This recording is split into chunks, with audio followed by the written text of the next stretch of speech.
Okay, good evening, everyone. Let's start this off and with the pledge. And Doug, can you do the honors, please? I pledge allegiance to the flag of the United States of America and to the republic for which it stands, one nation, under God, indivisible, with liberty and justice for all. Let's take a moment. Think about our neighbors out in California, what they're dealing with, and North Carolina. Okay, thank you. I'd like to make a minor adjustment here and Chick-fil-A first. Ron, I'd you like to. actually can't do that I can't do that? because the public hearing was published for 7 o'clock. Okay. I'm sorry. Been corrected. Sorry, guys. Appreciate the effort. Okay.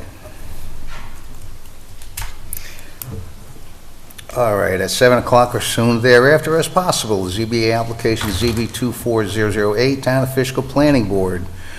Appeal of the Town of Fishkill Zoning Administration's determination of the ZBA application number ZB 24004, timely signs. Heritage Financial Credit Union, 1476 Route 9D, the proposed digital monument sign. Town of Fishkill Planning Board requests that the Zoning Board of Appeals reversed the Town Zoning Administration's determination pursuant to Town Code 150179 because 1, the proposed electronic digital message board is prohibited by Town Code 150143, and 2, a variance is required to legalize a proposed non-compliant digital monument sign. The land affected by this application is shown generally on tax map as section 6055, block 01, lot 081625, located at 1476 Route 9D, consisting of 1.3 thereabouts acres in the general business zoning district, Town of Fishkill. Okay, I know that John would like to, the planning board would like to speak on this. So John, would you please come to the... Did you make an motion to open the public hearing yet? Motion open, please. Motion. Second. All in favor? Aye. Okay, thank you. John, you have the floor. Thank you, Mr. Chairman and members of the Zoning Board of Appeals. I'm Jonathan Cantor, Chair of the Town of Fishkill Planning Board. Good to see you all tonight. So I'm not going to speak per se about the legal aspects of this because we're very well represented with our attorney, but I think the key questions regarding digital or LED signs, also referred to as electronic message centers or electronic displays, are 1, whether such signs are prohibited in the current Town of Fishkill Code, and 2, whether such signs should be permitted with appropriate amended, updated Town Code requirements that recognize and regulate potential impacts of such signs on the community. The Dutchess County Planning Federation published a very good document entitled Shedding Light on Digital Signs, dated April 2019, which the Planning Board previously provided to the Zoning Board of Appeals.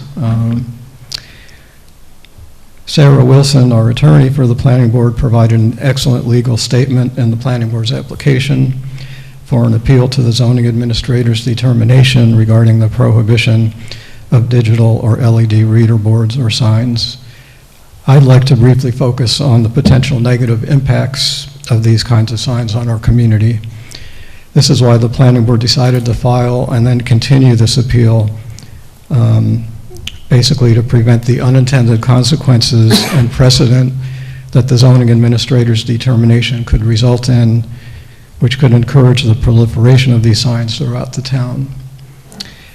Digital signs such as the monument sign with full-color LED digital reader board proposed by Heritage Financial Credit Union can include, by their very nature, letters and images that can be characterized by movement, animation, or progression, and typically include flashing, blinking, intermittent, or moving lights, which are specifically prohibited in the Town Code provisions for signs. As stated in the Dutchess County Planning Federation publication, Key issues to consider with such signs include safety on our roadways, driver distraction, energy consumption, light pollution, brightness and glare, and impacts on community character and our residential neighborhoods. Regulatory issues that municipalities can consider when permitting such signs include things like message hold time, that is the amount of time between change in message or display, transitions, which is the method by which the message changes, brightness and legibility, or controlling overly bright displays, size of the electronic display board, and location of the sign by restricting proximity to residential or natural areas. Similar interpretations of the sign regulations in the town code resulted in 2 large digital display billboards on Route 9 across from the former Duchess Mall site. These billboards are arguably bright, distracting, and, in some people's opinion, unsightly. I've discussed the need to update the town code requirements to regulate digital LED electronic display signs with the town board, and the town board seems receptive to such an update. But meanwhile, the Zoning Board of Appeals has the opportunity, and I would argue the responsibility, to reverse the zoning administrator's determination regarding electronic message boards. As stated in the Planning Board's application, I invite the Zoning Board of Appeals to join the Planning Board in requesting that the Town Board amend and update the relevant sections of the Town Code to properly regulate such signs so that they can be permitted in proper locations, subject to appropriate and reasonable requirements. Thank you very much for your consideration. Thank you, John. Do you want to speak? Please recognize yourself. Hello, Chair, esteemed members of the ZBA. My name is Sarah Wilson. I am an attorney to the Town of Fishkill Planning Board, most specifically with regard to the appeal before the ZBA. I spoke here in December. I provided a pretty thorough review. Given that this is the public hearing, just for the sake of the record, I will recap briefly. This appeal stems from an application by Timely Signs submitted on behalf of Heritage Financial Bank with regard to a sign at a property located on Route 9. It was the former Rhinebeck Bank. Timely Signs submitted an application for a monument sign. Zoning Administrator Petrus indicated that a variance was needed, but specifically only for the height, as it sought to exceed the height allowed by the code. There was no requirement with regard to the digital reader board sign. It was then referred by this board to the Planning Board for review, and the Planning Board issued comments, as well as Dutchess County Planning Department, with concerns about whether or not a variance would be needed for the digital reader board portion of the proposed sign. It is the Planning Board's position that the proposed sign, and based on the information mentioned by Timely Signs and the proposed use, which would include changing messages, full color, having a limited hold time so that the board could change, would not and does not comply with the code. Timely Signs withdrew their application after we submitted the appeal. However, the Planning Board wanted to continue because this issue is important. It's also quite important because there would be nothing stopping Timely Signs or any applicant from complying with the height and area requirements of the town zoning code and then proceeding with the full LED digital reader board in the same manner as was proposed. The issue being that if the zoning administrator does not think that a variance is needed here, then there would not be a variance required for any similar proposed sign. In that case, this issue would consistently evade review, and the Planning Board is only permitted, as all boards in the town are, to file an appeal under certain circumstances which require an actual decision. So for those reasons, we have kept the appeal going. I understand zoning administrator Petrus will speak to his interpretation. The chair of the planning board outlined the public policy concerns, which are significant. It is our position from a legal perspective that the proposed sign, given that it intends to change messages, is not in compliance with section 150-43D5 of the code. At this point, I will wait for other comments unless the board has any questions specifically with regard to our submission. Well, I know there's a lot of questions from some of my colleagues here. Should we go around the table here? John, do you have any questions? Not at the moment. Ann? I do. Kath? I actually don't know. Jim? Well, I don't really have any questions. I guess I have a slight concern on this appeal. Sure. Everything goes through the building department for signs and so forth. Like I stated last month, I sat and I met with Mr. Petrus, okay, got his take on the sign and so forth. I also talked to the project manager from Timely Signs and kind of got a little bit of information because I didn't know much about signs and all this stuff. So, and I was trying to do my homework. So this month I took it a little bit further and I got in the car and I took a ride. Okay, I started out on Route 82, come by the Brinkerhoff Elementary School. Now they have a new sign there probably in the last year or two. That sign basically is pretty similar to the sign that we're talking about tonight. Roll down the road a little further, the new Roundabout Firehouse. A very typical similar sign to what we're talking about.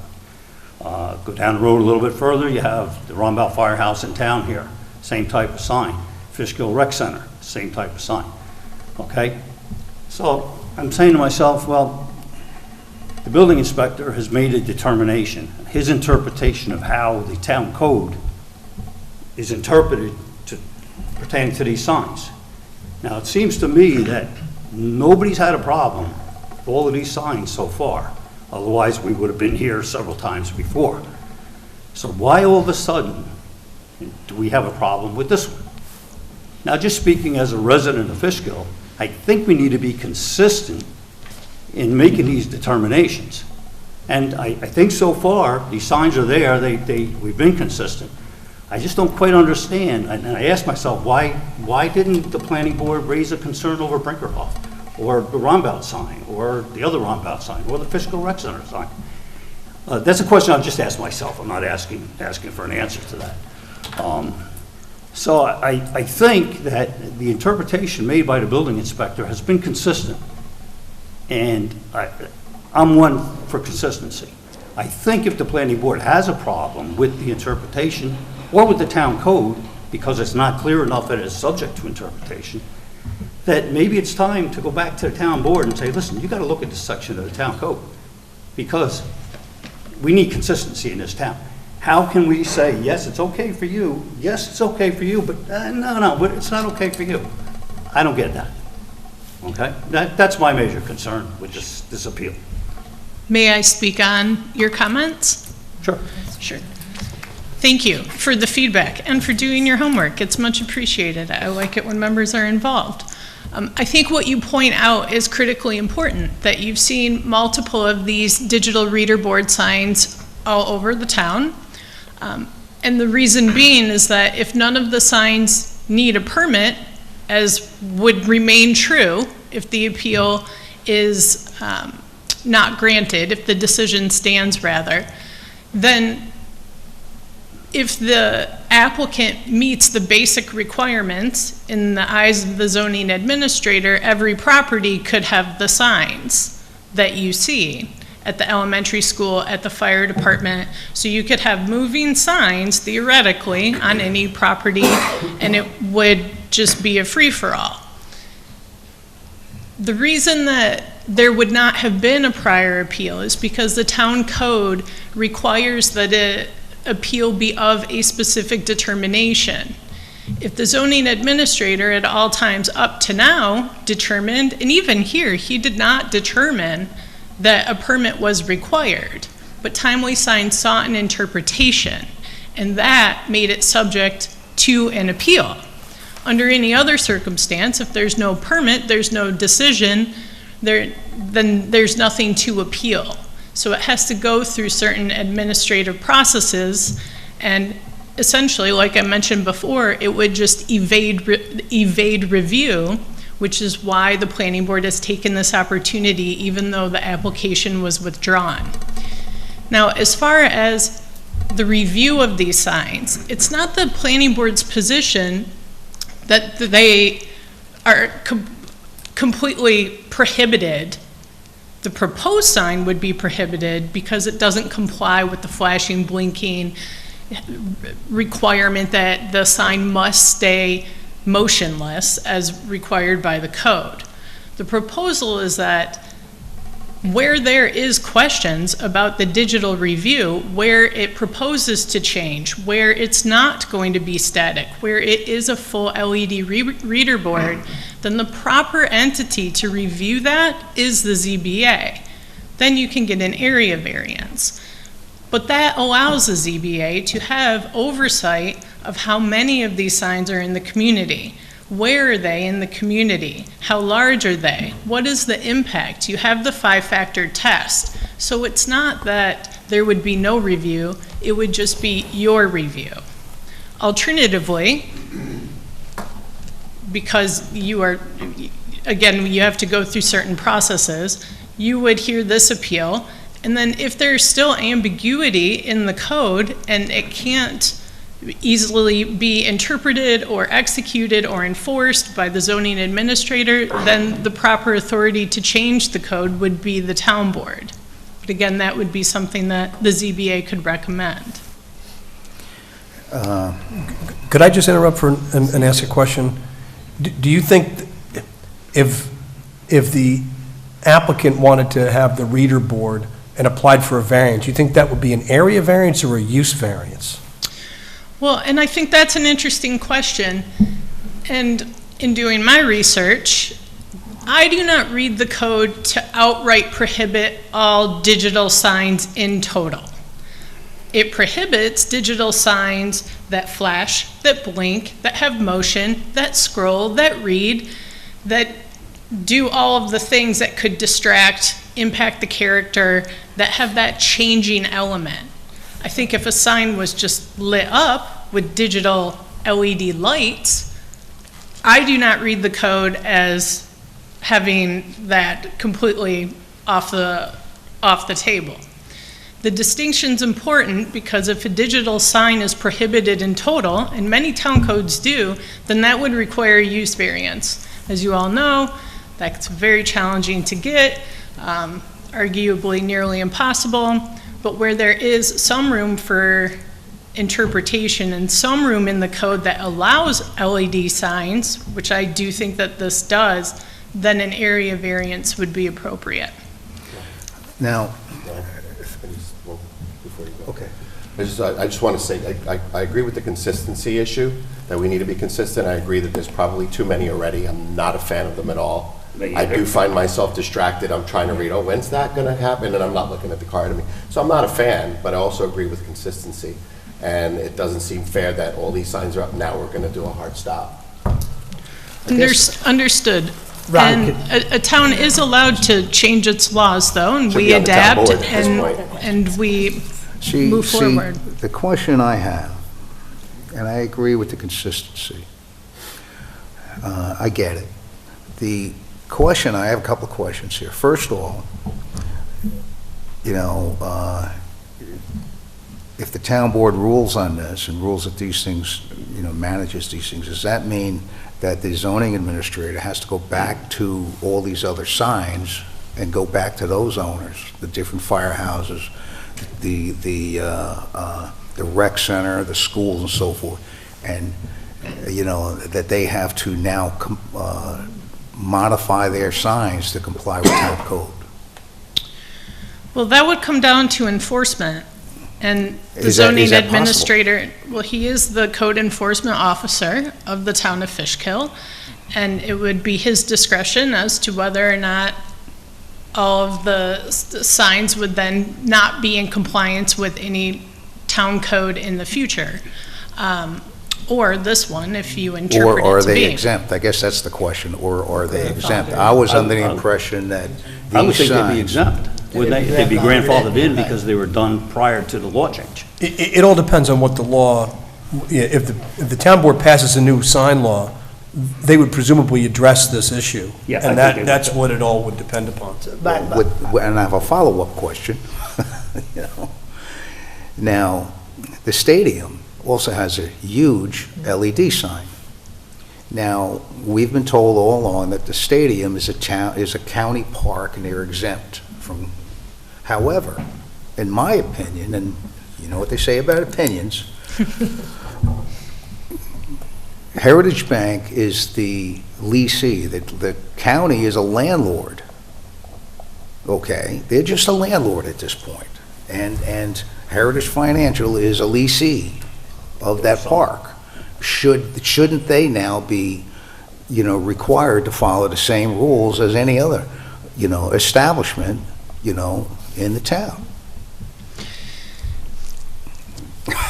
I mean, I don't disagree, right? But that is the problem that the town is going to face, is that if there is no oversight and if these signs are permitted across the board, then they're going to be permitted everywhere. At least now, with a reasonable interpretation of the code, it can have more oversight. I can't speak to Heritage Financial Park and the status of that sign. I can't speak to whether Mr. Petrus would have jurisdiction to write them a ticket or write the property owner a notice of violation if the sign didn't comply. It is interesting, though, to note that Heritage Bank, who wants the sign that we're here to discuss, is the same company. And it begs the question of, if we're addressing the need for these signs, you have a relatively sizable sign, what, half a mile down the road, is there really a need for yet another digital reader board sign in an area closer to residences that's less commercial, to be displaying even more messages? Which is why a ZBA review would be the appropriate place so that you can go through the 5 factors. If an elementary school wants the sign, and I will say that the municipality must comply with this section of the code. I did not see any loopholes to try to get the Fishkill Right, out of it. I haven't seen it either, but... But then the ZBA could make that determination. I think perhaps, and I don't want to speak for you, but there may be a difference in public purpose with the school advertising events for the community, for students, for parents, as opposed to a business who wants to advertise products. It's not even advertising their business. You would see that on the sign. This is about changing messages, and whether or not that would even be necessary would be a good thing for the ZBA to have a review of. Ron, I'd like to interject. Hi. My question is, don't they take that into consideration when they approve the type of use or the entity coming, or, you know, based off of what is going to be at that location per se? They know there's a sign going to be posted, don't they look that into consideration of? And sir, you're referencing the planning board? Yeah. Well, they would have review of who's coming to the area, but signs and whether or not the actual sign being proposed, the planning board would generally approve it, but then it would still have to comply with the code. I understand that, but are they asking these questions of, you know, it's a planning board, they're approving the use, you know, what are they looking at? They're Sure. just saying, we'll deal with that, or let zoning deal with the variances, or? Well, and I think, like, for instance, here you have Chick-fil-A, and they're gonna have a sign, and the planning board would look at that when it looks at the whole project, but that's a new project. With Heritage Financial, it was a bank that bought a bank, so there would be no oversight, it's just a business taking over for another one. The only reason it even came on the radar was because the monument sign proposed was bigger than what the code allowed. Right. So in a lot of circumstances. Also, they wanted to use it to, you know, send messages. It wasn't just a sign, as, you know, for an establishment sign like it is now. It's a Yes. sign that they wanted to put messages out there.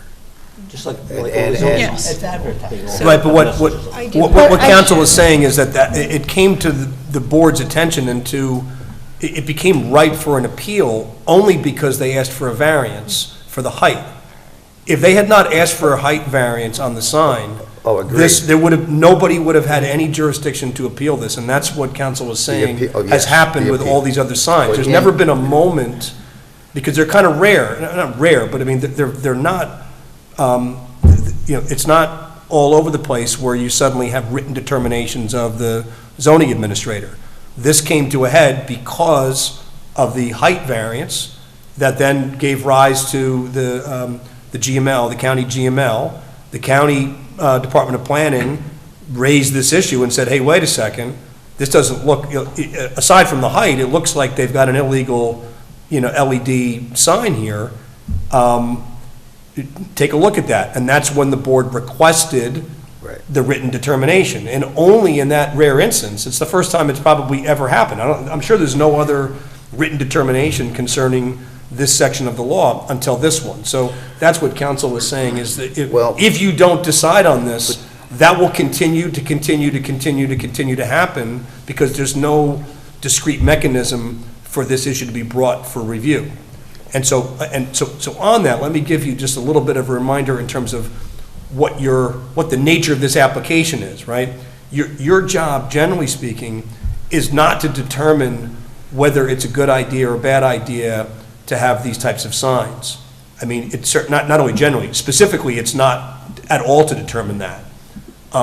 Your job is to determine on an appeal is, what do the words say in the statute? And if it was interpreted by the building inspector, the zoning administrator, differently one time, 1,000 times in the past, that's not determinative. There's case law that says on an appeal, when a zoning board is tasked with passing on what the interpretation is and what the words of the statute say, or the code, you're not bound, if you believe that, if you believe that the words, for example, if you were to find this, if you believe that the words, plain words, prohibit this type of sign, you're not bound to say, well, we believe the words say one thing, but the zoning administrator has said a different thing for the past, 10 years, 20 different applications.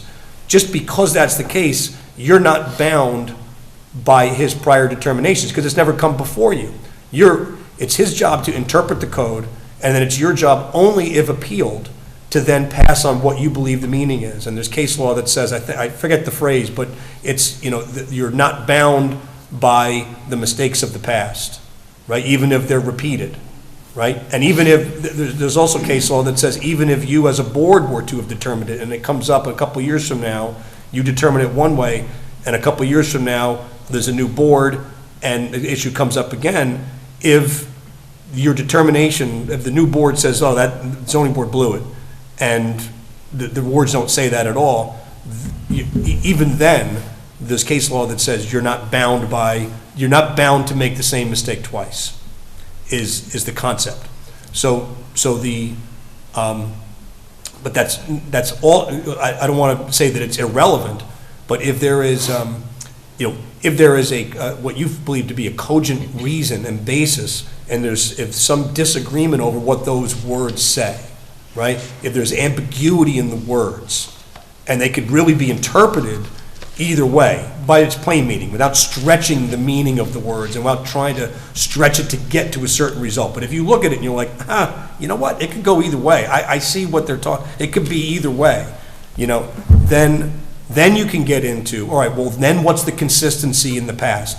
Has it been, that's one of many factors to try to figure out what's the intent.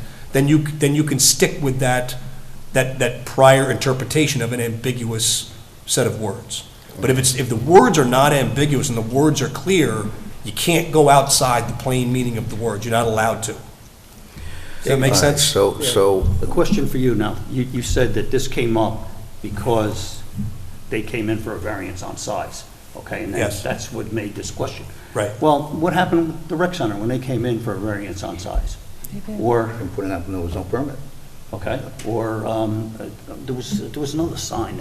It was the Roundabout roundabout. Firehouse, I Yeah. think, was up here also for a variance on size, but yet that question wasn't asked about that particular sign. It's got movement, it's got flashing lights, it's got different intensities. I understand that, like, there's a sense of unfairness that the issue didn't come up before. Again, I Right? just say consistency. Yeah, but I think that's at its core. What you're articulating is that there's a sense of unfairness. This should have come up before, and instead, it's just going through. And there's really nothing that you can do about that, because in my view, right? And it's because this is the first time that a written determination was made. So no one could appeal it. It wasn't appealable. You know, the fact that nobody, sought it out and sought the determination, who knows why that is? I don't know. You don't think the planning board could have had a problem with the sign when they came before the planning board for their project? But nobody requested a written determination either. No, I'm not saying that. I'm saying they had a problem with this one because of, you're asking for a determination. Yes, I get that. But they're looking at the project, they see this sign with the movement and everything, and that was okay. Well, I'll say And this. that Let me makes just jump in there for a question. second, because I don't think the planning board itself was the one that raised this issue. I think the issue Well, they're came appealing the to... determination. So, yeah, right? can we Well, hear from John, the planning board? Yeah, but let me just finish this one thought, right? Because keep in mind, it wasn't just that the planning board, my belief is that, and from basic what I've seen about the history, the planning board didn't go hunting this application and say, aha, we're against this. What happened was the application came to you, right, for the variances. And then it was happenstance that, I guess you could say, that it went to the County Department of Planning.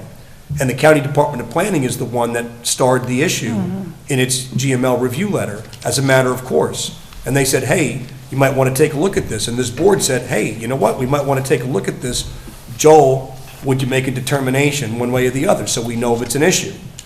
And Joel made the determination, and it was now, once that determination was made, based upon that set of circumstances, that the planning board said, yeah, I think he's wrong. Now we can appeal it because there's a written determination. Okay, so it's been appealed. Yeah. I do John? have a John? question, too. What's making me nervous in all of this is that there seems to be ambiguity, and what would make me feel more comfortable, and it's not going to help us today, unfortunately, but, I mean, it sounds to me like there really needs to be some more clarity, and I think, according to this letter that we just received, and I briefly read it before the meeting, you are asking for the town board to look at it and clarify some of these things, because I agree, I'm not a fan of the LED, like the ones, certain ones are extremely distracting. That's the code. So, I mean, that's kind of my thought. Go ahead, John. So I appreciate the comment that there are a number of past examples of signs that made it through without that kind of appeal. Unfortunately, many of those did not come before the planning board for any kind of review. And so this is the first one that I can remember, and it didn't come to us because of a site plan review. It came to us, this particular Heritage Financial Credit Union sign came to us because it was referred by your zoning board of appeals, which we appreciate. And we like there to be good communication between the boards. Thank you. And I think recently there has been more of that than ever before. But, and also the cases where most of these digital signs, the message boards are now at public or quasi-public agencies like fire departments, the town government, in the case of the stadium, the county. Many of those never came to the planning board. And I think the planning board had concerns that if this interpretation, determination by the zoning administrator holds, then these kinds of signs could spread to all kinds of other, not only commercial uses, but just about anybody who wanted to put one up. So we have discussed this whole issue with the town board, and I think the town board is very open to looking at the sign regulations and updating them. But meanwhile, as I said in my comments, there will be a period of time before the town board can do anything about that. That's just the way these, updating codes goes. And so meanwhile, if the zoning board does not act as requested by the planning board, there could be a lot of opportunities for other people to put these signs up and start proliferating around the town. So something to think about. All right, I think that we can all agree that there's a lot of inconsistency all over, but we have to deal with this application. This sign is the one in front of us, not the firehouse signs, not the town signs, not the, this sign is the one in front of us. And I'm looking at the code, and the code is very specific. It's not ambiguous, whatever that word is, at all, okay? It says, Section D, prohibited signs. All signs not specifically permitted are prohibited. Very clear, that's the very first phrase. And then it goes in Section 5, signs with flashing, blinking, intermittent moving lights, and so on and so forth. Okay? Which is an LED sign. That's the basic principle of an LED sign. It's prohibited. That's my opinion. Yeah, goes back to You the know, planning board. it's very clear in the code. And we have to, as a board, look at this application, this, problem in front of us, and not all the others. And we should, as recommend to the town board, yeah, you got to go back and get your act together. No, I agree to one degree, but on the other hand, Mr. Petrus is a professional. He's been dealing with interpreting these codes. And personally, I think that his interpretation, based on what he has said, to me, is relevant here, and I think it's okay. Well, but again, I've got an opinion, you've got an opinion. Yeah. And that's never happened before. So, but like I said, the town code is very clear. Well, it's clear to you that that's your interpretation. Mr. Petrus has his interpretation. I have mine. It can go on and on, is what I'm saying. I think personally, the town code is not clear, and that's why it's open to so many different interpretations. And I rely on professionals. I mean, we have lawyers here, we have consultants we deal with on this board, we deal with engineers. We rely on these professionals because we're not professionals. We're volunteers. But we're being asked to make the decision. Right, but we rely on our professionals. Mr. Petrus is one of our officials to rely on. So that's what I'm going with, So do you think the sign with an LED sign is blinking and? It's not blinking. It's an LED sign. It looks just like the Brinkerhoff sign, and that's why I contacted the project manager from Timely Signs. The message comes up, maybe it says CD interest rates, 2 years, 3%. 4 or 5 seconds later, it comes up and says 5-year CDs, 4.5%, whatever, It's not.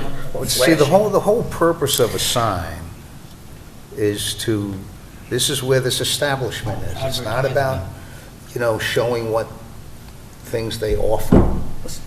Ron, we could argue about this all night, but bottom line is, I don't think we should have any of these signs. I'll just throw in that I do think, Joel is definitely a professional, and I do value his opinion, but the reason we're sitting in these seats is because if he determines something that people object to, we have to make that determination. Agreed. So sometimes we do have to go against what Joel determines, because that's why we're here. Agreed.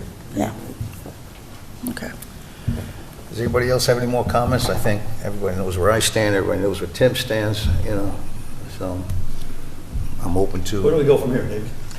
Well, first, it could be other people in the public that would like to be heard. It's a public hearing, so we should open it up if anyone else wants to be heard. Does anybody else have any comments, public?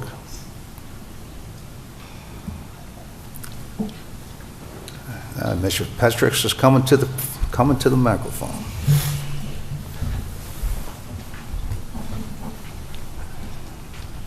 Good evening. I was not going to speak on this. You have my interpretation, okay? Like you said before, you have an opinion. My opinion is actually the official determination, okay? Doesn't mean anything different, it's just that's the way the whole scenario runs.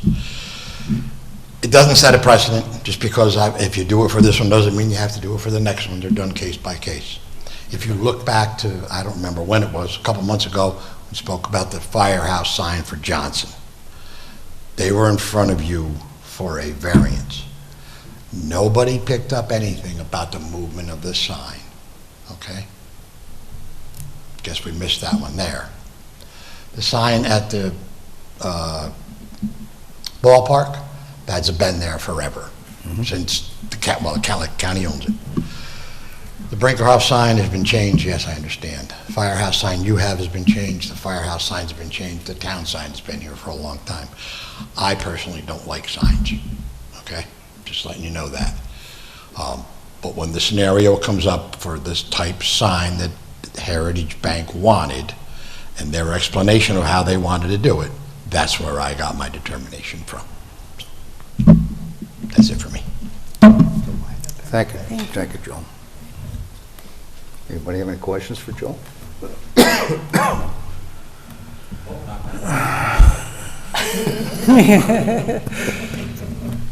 Well, again, it falls back to the planning board, because as he just stated, it's case by case. So the only issue that I'll comment, just in terms of some legal advice, right? I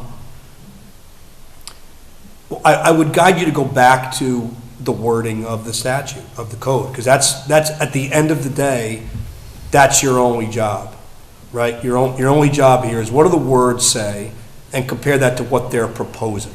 So the words that they say are the ones that the chairman was quoting from before. It's 150-43D5. It forbids, this is the quote, right? Signs with flashing, blinking, intermittent, or moving lights. That's one category, right? So it's, if it has flashing, blinking, intermittent, or moving lights, okay, that's clearly explicitly prohibited. Or any artificial light which is not maintained stationary and constant in intensity and color at all times when in use. Right, so that's a separate category. It's two different categories that they're talking about. Flashing, blinking, intermittent, or moving, or any artificial light which is not maintained stationary and constant in intensity and color at all times. So I don't remember exactly what they were proposing, but that's, if you may, I mean, that's what you got to figure out, is what they're proposing, does it fall into one of those categories, right? Because that's the determination. The determination at hand is not a global determination, to Mr. Petrus's point.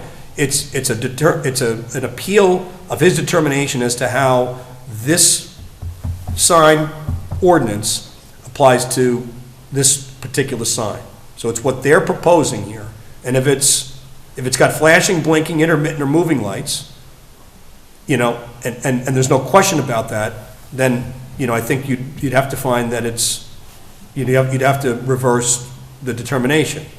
If what they're proposing has an artificial light, which is not maintained stationary and constant in intensity and color at all times when in use, then I think you're bound to reverse Joel as well. If it's somewhere in between, or there's some ambiguity about what those words say or what they're proposing, that's a different set of facts. So that's kind of trying to frame how you can analyze and go about, how do you get your head around the issues? Those are the issues. Yeah, and there was one other sentence there that you neglected to. Which one? Except for. Oh, yes. Correct, except for signs displaying time and/or temperature. Right. So now, does the sign have time and temperature on it?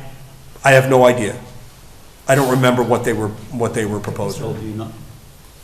It doesn't? I don't have the complete application in front of me, but So couldn't the argument be made that it doesn't say always the same, not changing?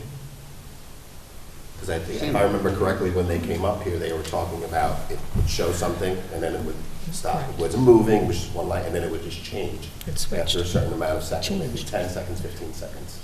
Right, they were they were showing something, and then it would change to something else, and then change to something else, and then change to something else. It's not flashing, it's changing. Because what the gentleman told me was, you don't want to change it too fast because you want people to be able to read, you know? That's to get their point across. So as far as that goes, it's kind of like, well, it really isn't moving because as you're driving by, you're going to see the one message. The next time you drive by, you might see a difference. But, Well, you know, there's again, that's my- there's a lot more to this, the law, except for that statute, the number, the 5. I mean, you know, I mean, there's 10 different, you know, things here. I mean, they go into the brightness of the sign and the halo effect at night and all this other stuff, you know, which I don't really want to get into here. But I mean, I think it's pretty clear that, you know, what our determination should be, at least to me, you know. I think it's a little vague, but that's my opinion too. So where are we going, Dave? So, if you have anything more to ask the applicant, or the applicant, I see council's back up, did you want to add something to the discussion, or? Just in reference to the intent with the proposed sign, as stated in our submission papers, Timely Signs indicated that it had an intent to display alternating messages, ideally every 5 to 8 seconds. That indicated the very action of changing the messages, which would not be stationary and static. And it also goes to what council said earlier, which was a good point, in that the light must be constant in intensity and color. And here, what's proposed is a full LED reader board, meaning every light on that sign has the ability to change color, to change intensity, and to move and display alternating messages. Somebody last month mentioned that by the very nature of saying stationary, if it's on for 1 second, it's stationary for that 1 second.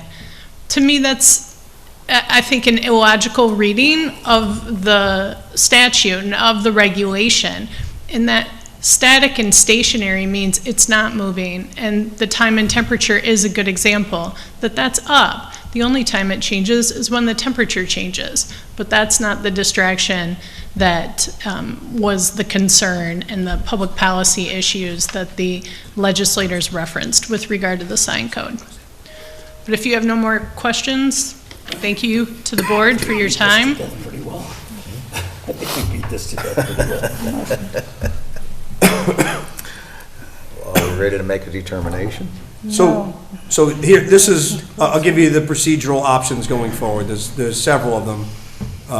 I hate to give you options, because I know it leads to indecision, right, sometimes. You kill us, David. You kill us. If you've heard everything that you needed to hear, you can entertain a motion to close the public hearing, right? And once the public hearing is closed, then you have options. You have 62 days to render a decision, okay? So you don't have to render a decision tonight. You can verbally, and then direct me to prepare a resolution.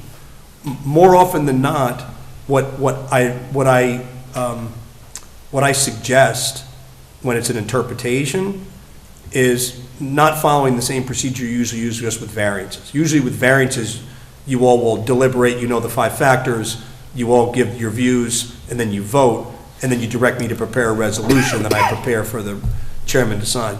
Usually with interpretations, I recommend that you talk about it, you know, now out loud, so I have a feel for which way, you know, the voting members are going to view this. And you can talk a little bit about it, and then when you're done talking about it, and it's just a discussion. You're not going to come to a determination, but then I'll have a feel for what I'm drafting. Is it all 5 of you want to uphold it? Do all 5 of you want to, you know, you're leaning towards, overturning it? And then I can draft, something that's going to be sort of a lasting, I'll say piece of work that at the next meeting you can then see and vote on to say, look, okay, Dave's now drafted, this is what he heard. We'd like to pass this resolution that he's drafted and given to all of us. If we close the public hearing and in our discussions, we have more questions, even though, can we reopen the public hearing? If you close the public hearing and then you have more questions for anyone other than me as your attorney, attorney-client questions, if you have any questions that require any outside input, you can't ask those unless you reopen the public hearing.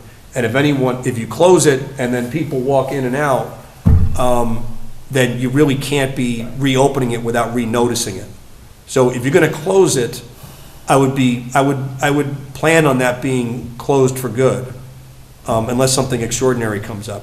If there's some question in your mind, then you could just leave it open. If there's more information that you want to gather in advance of next meeting, or you want to leave an issue open, then you'd be wiser to leave it open.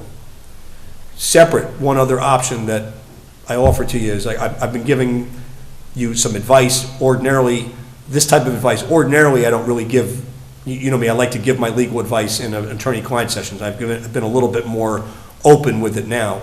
I'm happy to do an attorney-client session with you, either tonight or at a Zoom meeting between this meeting and next meeting, or at the next meeting before you come to a determination. If any of you think you need more legal advice on what, on the applicable principles and how it all works and, how do you go about deciding this, I'm happy to spend that time. I'd rather not do more of it on the record. I'd rather do it in an attorney-client session, if you need it. Well, I mean, I know where I stand, but, I think we all kind of do, right? where I stand. No, where we all stand.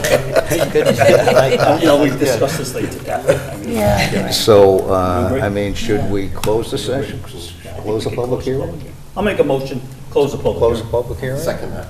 All in favor? Aye. Okay, close the public hearing. And I'd like to take another look at this later on, in another, make a determination at the next meeting.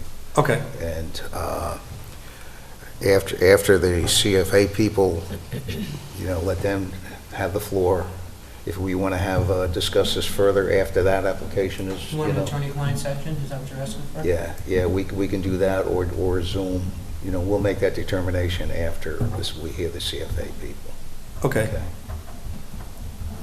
Don't just get this over with. I'm enjoying this. Oh, dear. Okay. All right, so we have we closed public hearing, and now we're going to move forward with the Chick-fil-A application. Thank you, John and council. Thank you. Okay, we have a new submittal here.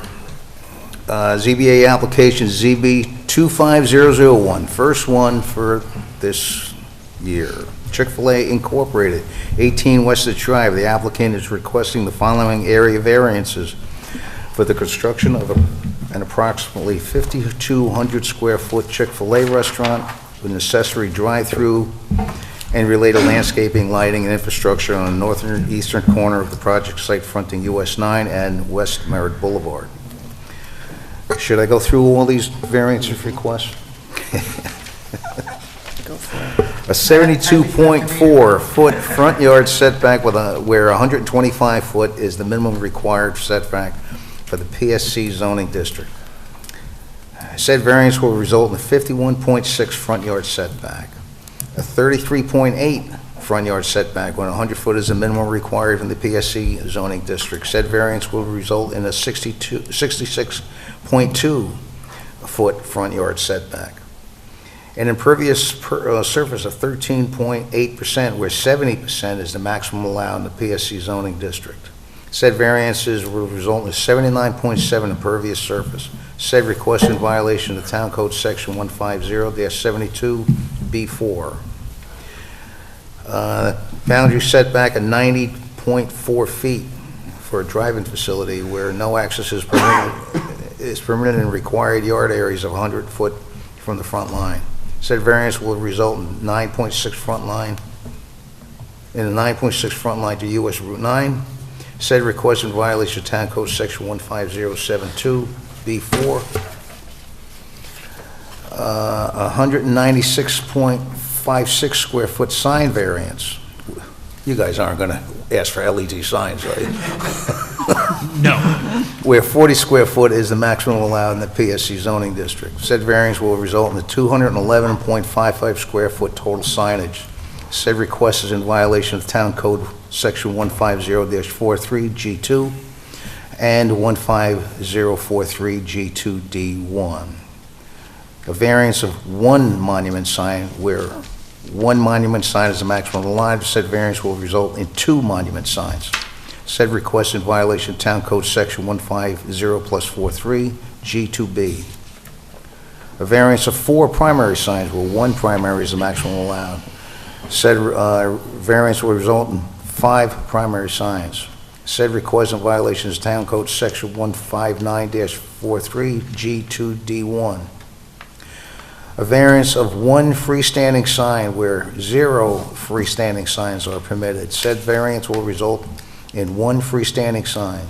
Said request in violation of Town Code Section 15043, G2D1 and 3. Chick-fil-A is the subject of a site development plan approval by the Town of Fishkill Planning Board, identified as Planning Board application PB24012.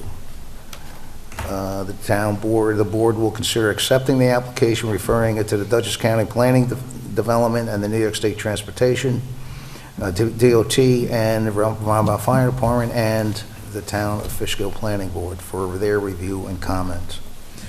Oh, I didn't trip over my tongue too much there. Not one bit. Gentlemen. Thank you, Chairman. John Canny here from Whiteman, Osterman, and Hanna on behalf of Chick-fil-A. Tonight, I'm joined by Chris Bouye of Bowler Engineering, John Martinez of Chick-fil-A, and Darrell Mansfield of Cushman Wakefield. So as the chairman said, we're here for some variances. This is going to be what it will hopefully be the first Chick-fil-A in Dutchess County, and bringing that to the good people of this area. Already been before the planning board twice on the site plan. They have declared themselves their intent for lead agency. It's been referred to you on that basis as well. So I'm going to bring up John, and he's going to discuss Chick-fil-A's operations for anybody who might not be familiar with it, and that'll lead on to kind of why we are here for the variances that we're requesting. And then Chris will walk you through the site plan. Then I'll be back for a step through of all the variances tonight. Thank you. Yes, good evening. John Martinez. I'm a development manager of Chick-fil-A. Been in this role for about 10 years, but I've been associated with Chick-fil-A for going on 24 years now. Appreciate you taking a look at our application. So we've been looking in Dutchess County for a long time, and even at this site, we've been here for almost 2 years now, working with the property owner, coming up with this plan. And we do realize that we require a few variances here. But I believe the variances that we're proposing are appropriate and have will have a good impact in the neighborhood. So if you don't know much about Chick-fil-A, we're a privately held company. We have a little over 3,000 stores throughout the country, and we're actually in a couple other countries now as well. But we are relatively new to, I'll say, New York State. And a few of our initial openings have had a lot of success. Great, right? Good for sales, but has caused some challenges in some municipalities. So we took our time here at this site to make sure we designed it to handle the anticipated volume of customers. And what we find is when we go into an area that doesn't have a lot of Chick-fil-A's, there's not one here within a long distance, we expect, especially initially, we're going to have a lot of pent-up demand. So this particular facility has, I'll say, all the latest bells and whistles that we've developed over the years.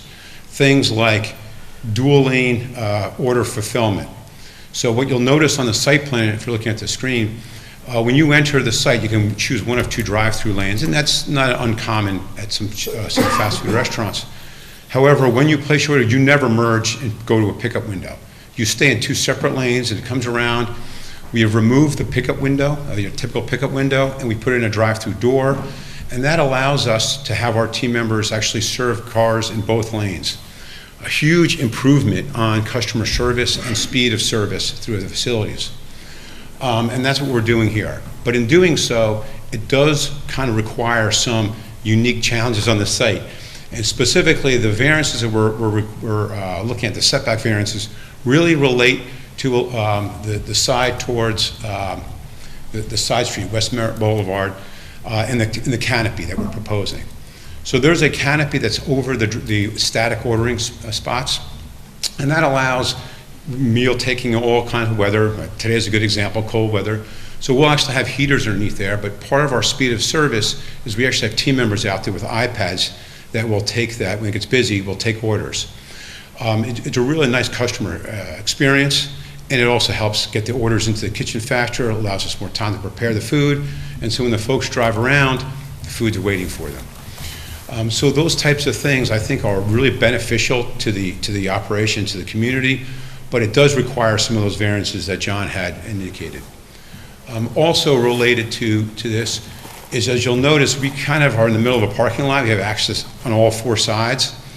And so from a signage perspective, we are looking to put signs on all four sides. And our engineer has a rendering of what the signs look like. We're not over-signing the building. It's not inappropriate, but it does exceed your ordinance. So we'll leave it to you to review, but we feel that it's fairly appropriate, the signage that we're doing here.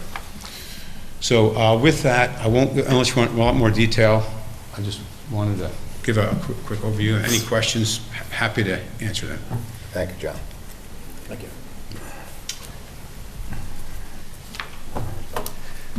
Okay, great. For the record, my name is Chris Boyer. I'm with Bowler Engineering. And just to talk to you a little bit about the site, the layout, the flow, and how we got to it. Can we make this bigger? Yeah.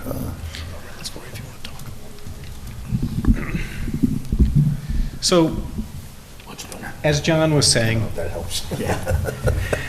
as John was saying, these sites have gotten bigger a little bit as Chick-fil-A has entered the market into New York and has been well embraced. It's a great product, people like it, and we're seeing some success. So you have two canopies here? That's correct. Okay. That's correct.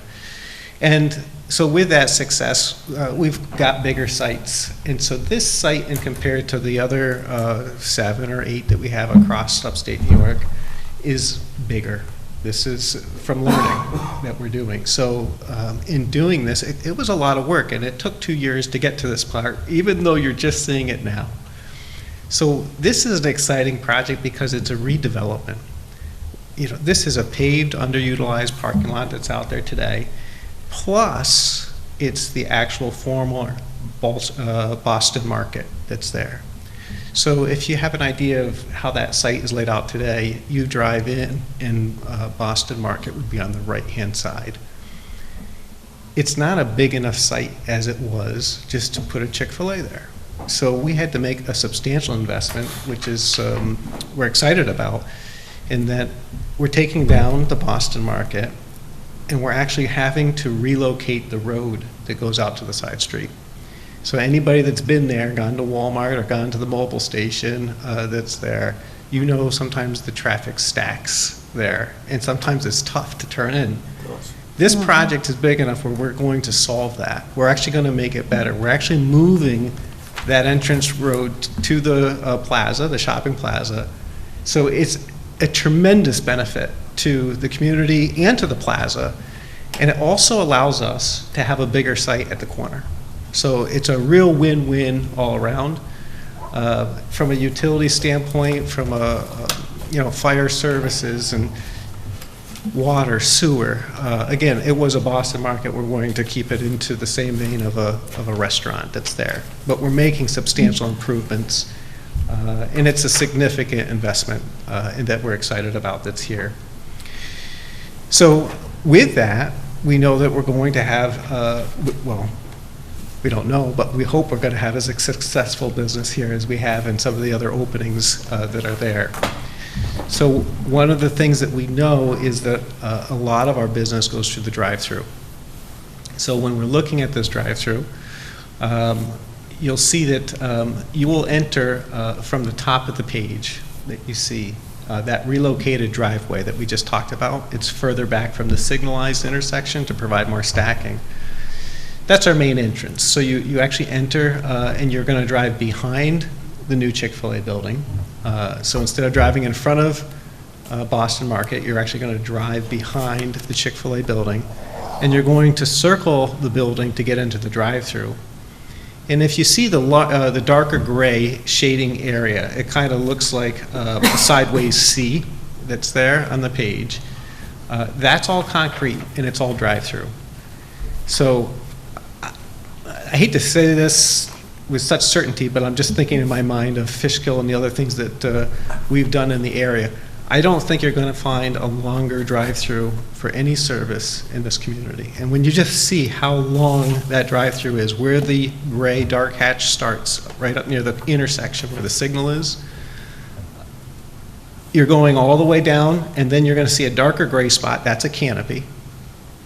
And that's where you take your orders. And that's, as John mentioned, it's a lot more personal. It is not a screen. It isn't digital. It doesn't move, right? It doesn't even change prices on there, right? There's an actual human being that's there. So in a way, it's gone old school, right? It's got some technology to it, but there's a human element to it. So somebody's there to take the orders underneath that canopy that's there. And it's important that we have a canopy because it does shelter a person, right? We don't want that person standing in the rain, and we don't want them standing in the cold. There's a little heat spots where they stand. And in the summertime, there's a fan. And it gets them out of the sun that's there. So Chick-fil-A is very big on treating people well. And that canopy really provides some shelter for the person that's taking the order. Then you leave out from underneath that canopy and you go back into the gray, which is just concrete. And you go behind the building, and then you see another darker gray area. That's the pickup canopy. So again, it's very people-minded. It's not a window that you go and get your food from. An employee, a person, is really coming out with your food and going to your car window. So again, we want to shelter that employee, and then we want to make sure that the customer has a good experience with getting their food, and it helps with the speed too. So you can see the drive-through is extremely well thought out, and it plays a big part. It's a lot of the business, so we have to focus on how that circulation works. And then another thing that you're going to notice here that you've probably seen at other competition is that sometimes, maybe during peak lunch hour or peak service hours, the drive-through can stack around a normal, think of your normal burger joint that you might go to.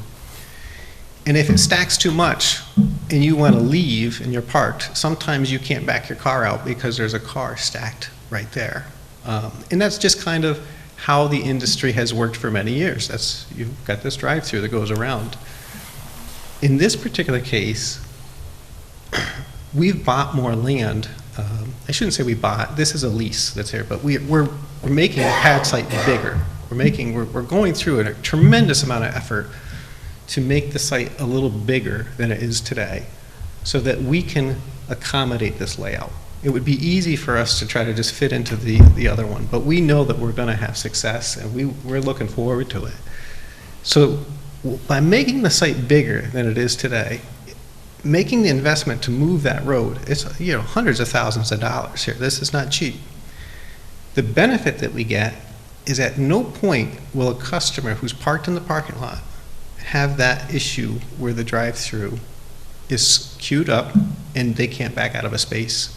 So if you look at how that happens, we have kept the drive-through customer separate from the dine-in customer, right? So there isn't any situation where somebody parked can't leave because of the drive-through queue that's there. That's really important because, one, we want them to return and have a good experience. but mostly it's safety, right? No pedestrian has to exit their car and cross the drive-through. And if you think about how a typical fast food works, that's not always the case. Sometimes you have to try, you have to look, and it's a typical parking lot situation. But we've gone out of our way to make the site bigger so that at no point, if you park your car, do you have to walk across the drive-through. So it's a phenomenal situation, but something that's important for us to make sure it really drives home the layout that's there. This is a 5,200 square foot restaurant. It's got about 90 seats in it. We've got 88 parking spaces that are right out front, as you can see. And it is a sleepy part of a parking lot right now that is well underused. So when you think about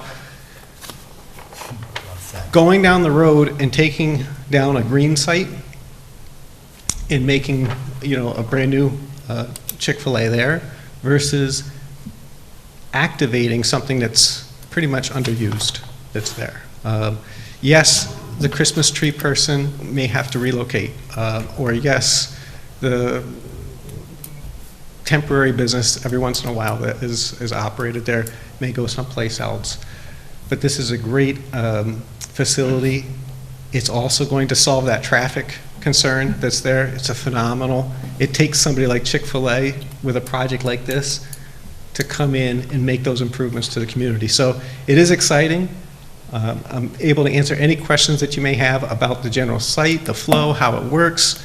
If not, we'll let John talk about the specific variances that we need to accommodate this. Because again, huge investment,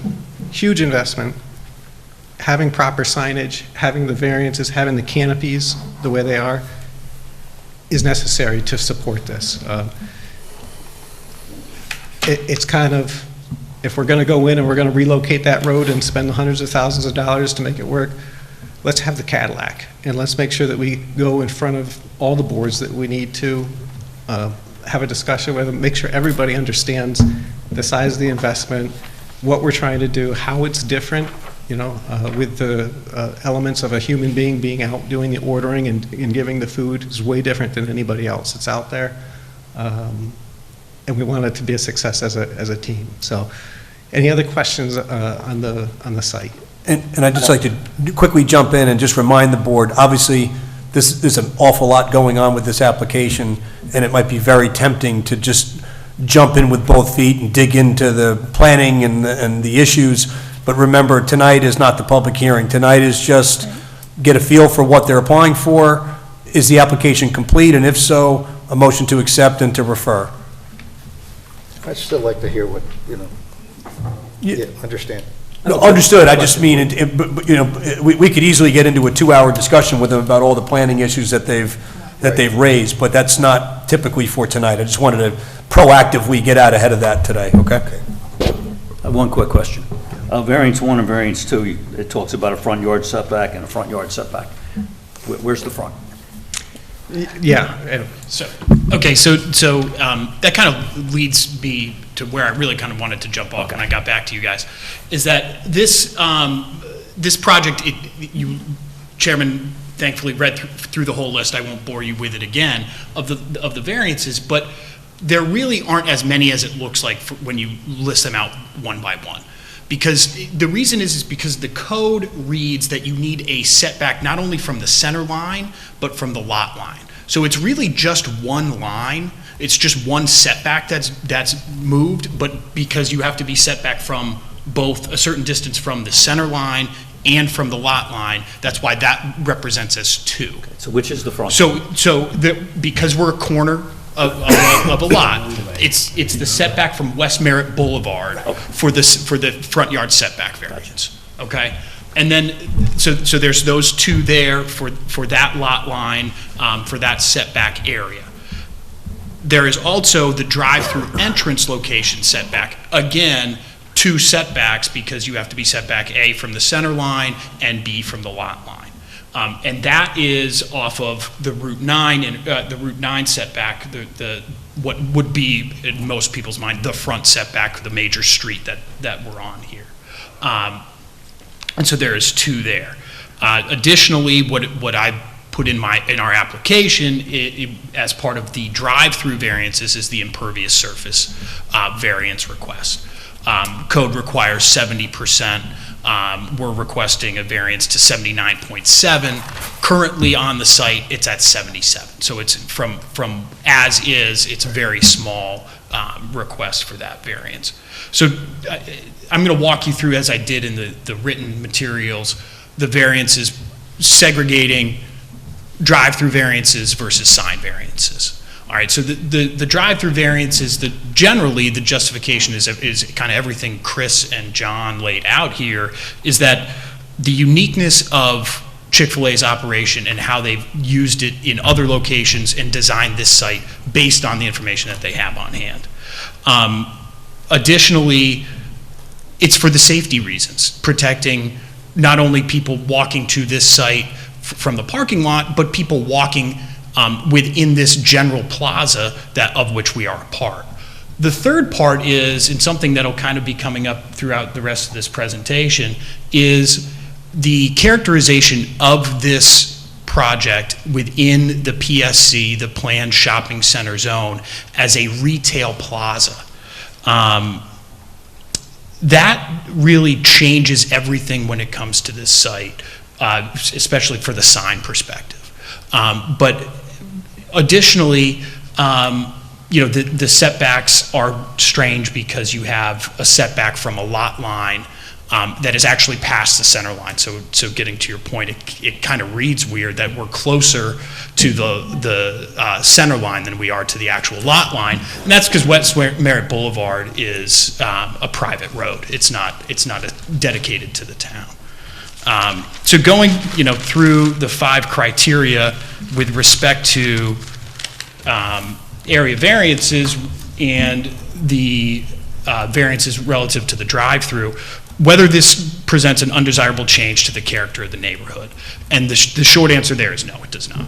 And the biggest reason is that within this same plaza is another standalone restaurant, and that being a Dunkin' Donuts. Just to the west of this site, we can see up in the right-hand corner here. They have very similar variances that are needed for setbacks, both for the drive-through and for their canopy. So their drive-through is set back, I believe, about 85 feet from the center line of West Merritt Boulevard, and their canopy is only 41 feet from the center line of the Westgate Business Center Drive. So they're very similar. It's a very similar idea where you have the drive-through wrap around the exterior of the building, separated from pedestrians and patrons who are going to park and walk into the location. So it's really not a change, and again, it's for safety reasons why that's being done. The next element of whether there's an other feasible method, again, the short answer here is no. To achieve the benefit of the safety reasons and to avoid stacking coming out into the parking, out into the more general areas of the parking lot of the whole plaza, it needs to wrap around the building. The drive-through needs to be over there. In order to have that increased stacking, we have to increase the impervious surface. The order canopy needs to be close to that lot line to have it separated from the rest of the site. So again, there's no other feasible method other than a variance to achieve that goal. The third element, whether they are substantial, these variances. Again, maybe in hard numbers, percentages, you could deem them to be substantial, but due to the consistency with the character of Dunkin' Donuts and there being no adverse impacts with respect to these variances, that substantialness is mitigated. Fourth, whether the adverse impacts, are there any adverse impacts on the physical or environmental conditions? And here again, no, this is an already developed site. The only one variance that speaks to any sort of environmental change is that small variance for the impervious surface, which again is a 2.7% percentage change. Lastly, whether these variances are self-created.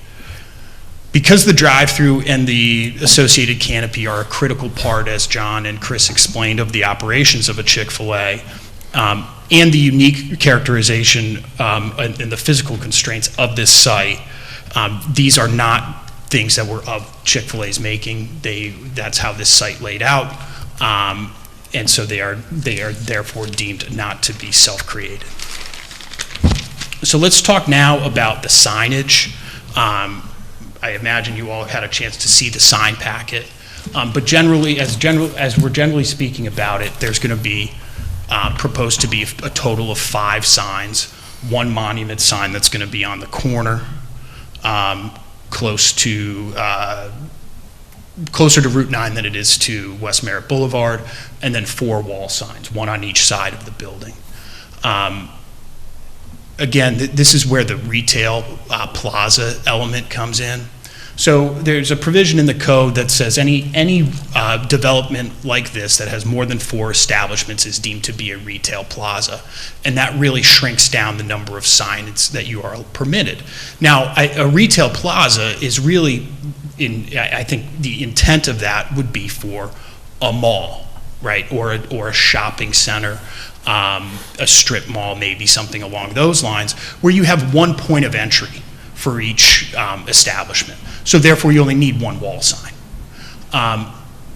The code probably didn't contemplate the development of a lot like this, where you have multiple buildings all within one lot, all within one retail plaza.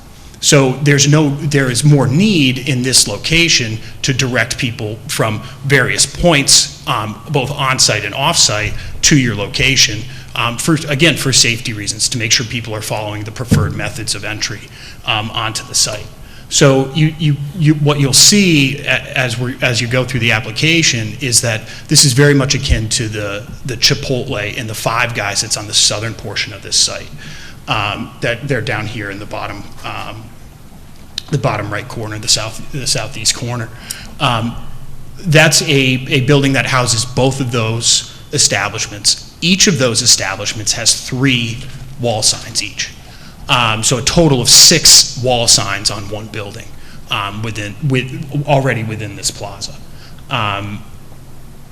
So you can see that's another corner at this same site that, and we haven't seen whether this board has approved those or whether they were grandfathered in some nature, but that they received variances in order to allow that wayfinding to occur.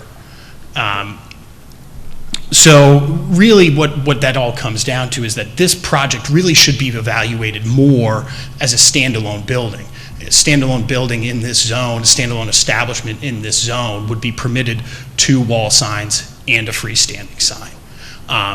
Because it is part of a retail plaza, there are no permitted freestanding signs for a establishment. They're supposed to have one general sign here. And the real justification for having our own standalone sign is that, all right, this is a 16-acre site, right?